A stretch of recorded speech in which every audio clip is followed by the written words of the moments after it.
Assalomu alaykum azizlar. Mana bugun bizlar yetim invalidlar uyiga keldik. Ya'ni bu yerdagi bolalar nafaqat yetim, balki invalid ekan. Har xil kasalliklar bilan yotgan bolalar ekan. Kundalik sadaqa fondi hamda TJN kafasi hamkorligida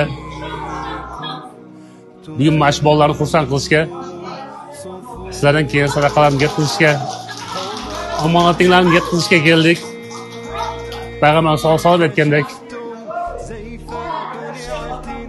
kim yetimni boshqa qilsa, وألهمتم شعوب الأرض نصر قضية غراء كشف kim yetimni boshini izlasa, kim yetimni xursand qilsa, jannatda mana shunday barmog'ini ko'rsatgan men bilan birdek jannat birga bo'ladi deb aytgan.